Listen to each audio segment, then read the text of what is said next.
life into a masterpiece, coloring it how I want it to be.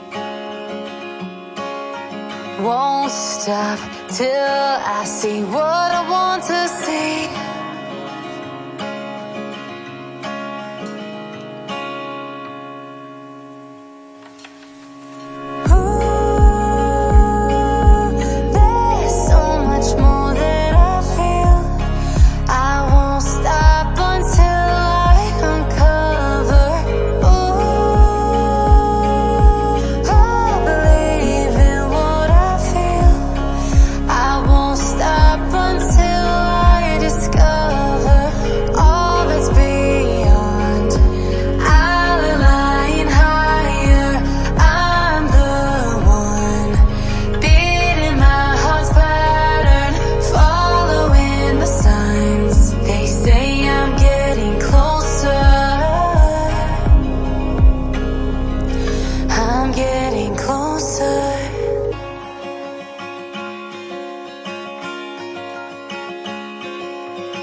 I'm picking up books to get inside the heads of the ones who happen to life instead of it happening to them.